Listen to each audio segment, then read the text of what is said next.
Well, Yes, joining indeed. us now to provide in-depth analysis of the Revenue Mobilization, Allocation and Fiscal Commission's move to review salaries of political office holders in Nigeria is Professor Franklin Ngwu.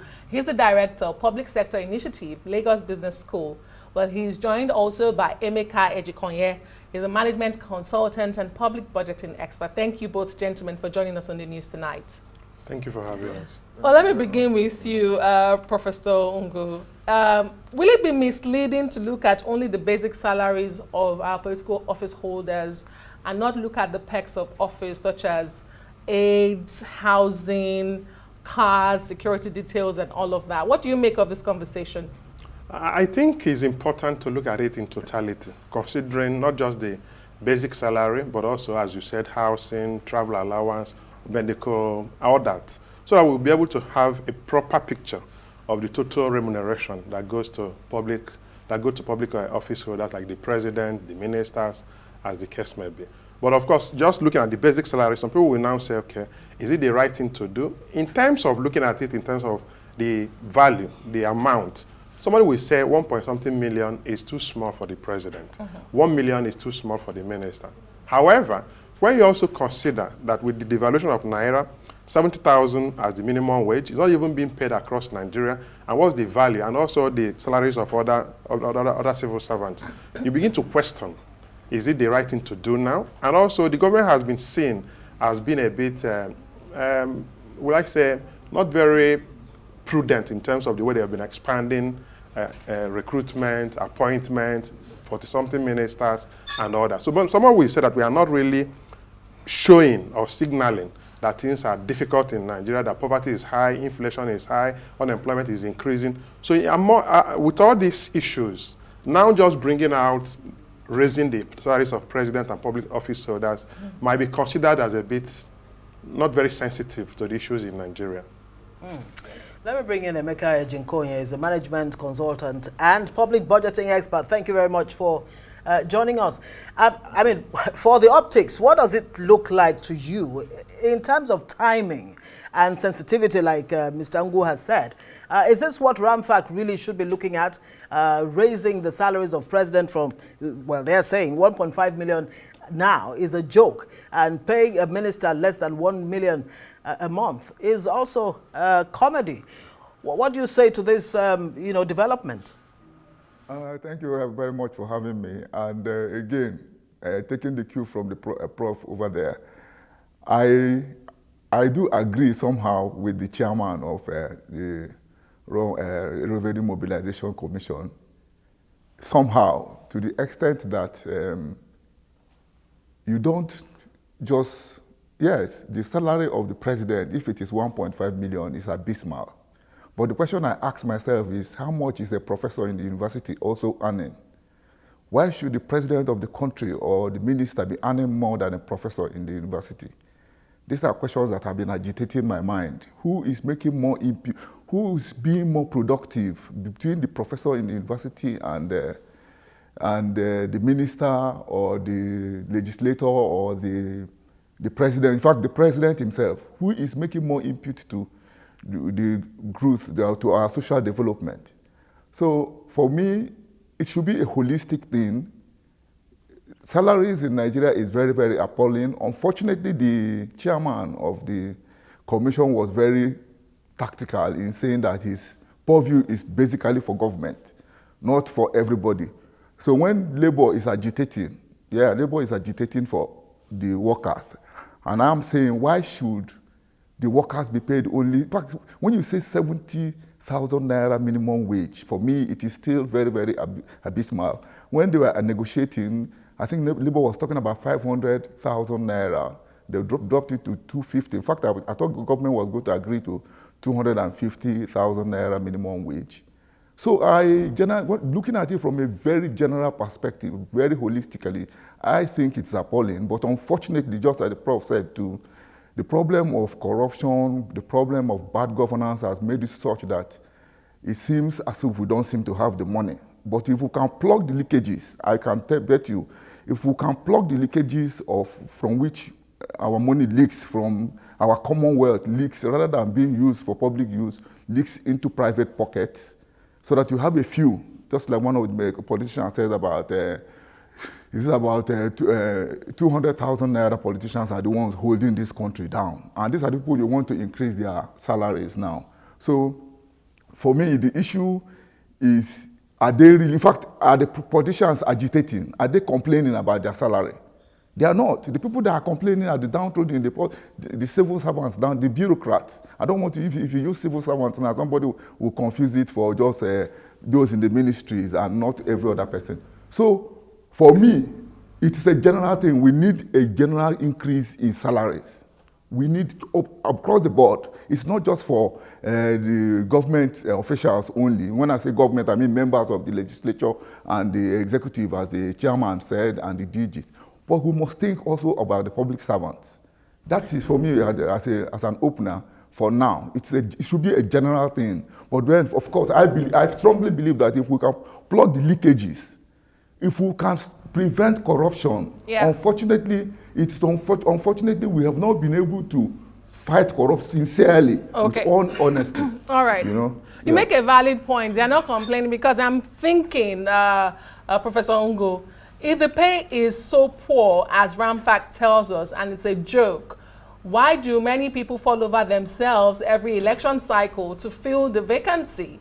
We see people jostling to become presidents, governors, public office holders, but we are told that their pay is small. So I'm thinking, as a Nigerian, what is it that attracts them if the salary is so poor? But let me ask you, the last salary review, we are told, was 17 years ago in 2008. So objectively, is there a case there?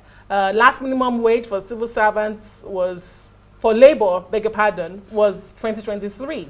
So when you look at that and you juxtapose, do they have a valid point as Ramfac to say 17 years is a long time? They have a case, no doubt about it. But as we are saying, it's not something you should be treated in isolation. So because we live in an interconnected society, this is about Nigeria. So if we're able to do certain things right, this idea of it's been 17 years, it's been last year, shouldn't even come to the discussion. But there has to be a systematic way of reviewing wages, increasing wages, taking note of inflation, productivity, revenue generation, and all that. So in terms of the value of the money, it's too small. In terms of the duration, it's been long. But of course, we cannot isolate it from the Nigerian economy to say we have to review this. So it's also time that we think deeply. Sometimes I begin to wonder that we are not really thinking deeply about Nigeria. Rather, what we are now doing is more of reactive governance. So police will shout and shout, our salaries is low. We say, okay, increase it small. Medical doctors will give 1 week strike and say, we're going to go on strike. We say, increase it small. Labor union will say, okay, we're going on strike. Let's give them 70,000 naira minimum wage. And now politicians are saying, oh, maybe increase or maybe they're not shouting, but maybe they're complaining privately to them. Maybe it will improve their productivity. Their productivity. So it's not something you do in isolation. It's something that you need to do in a very comprehensive assessment of the economy, the revenue, cost of governance, and all that to say, okay, what do we do differently? Ejikonye, I mean, there are other issues we need to look at, very, very important too. Of course, the point you raised earlier, very valid.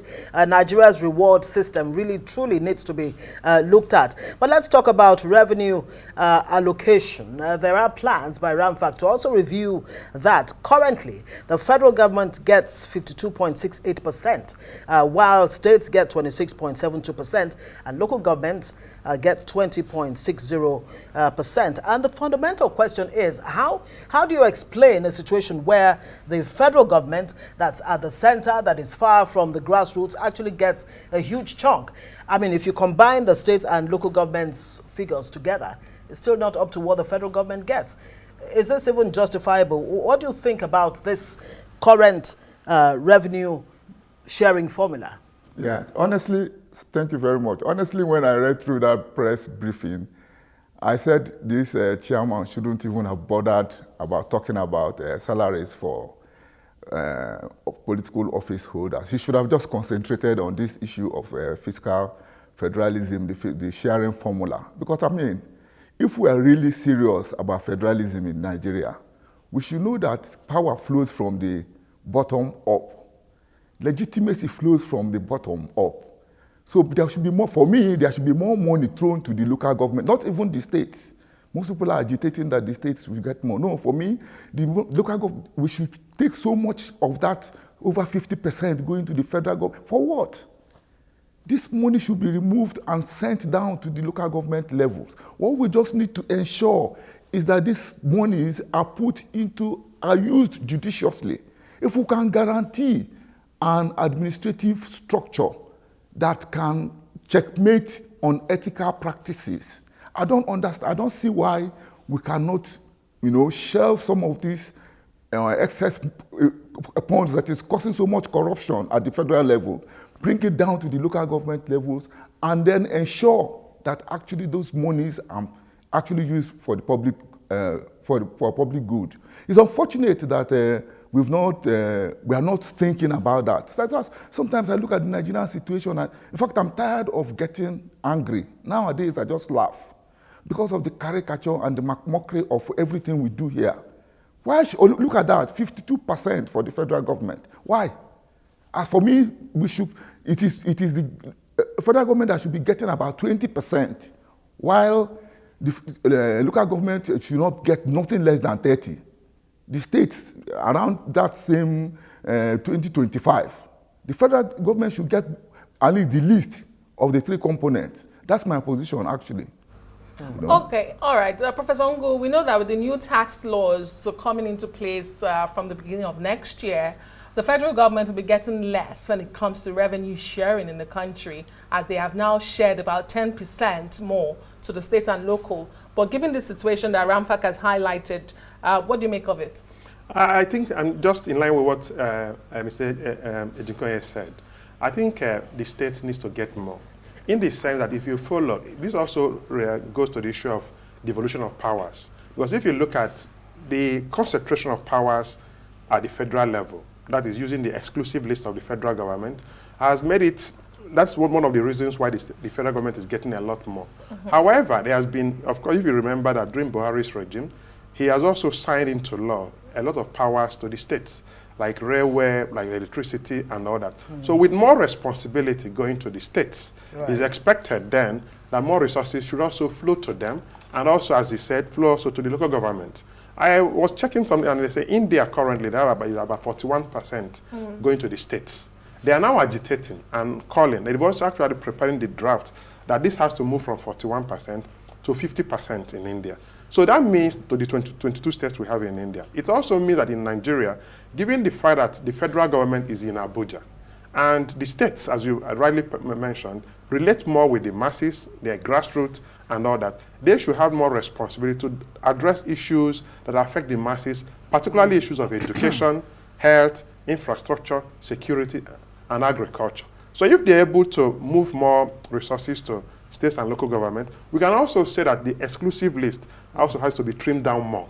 Let the federal government focus on areas that are common across the states, like foreign affairs, defense, monetary issues, and all that. Then leaving the key aspects in the exclusive list to the states. Thank you so much, gentlemen, for doing justice to these issues. Professor Franklin Ngwu is Director of Public Sector Initiative, Lagos Business School, is joined by Ejikonye, a management consultant and public budgeting expert. Thank you for joining us tonight on Newsnight.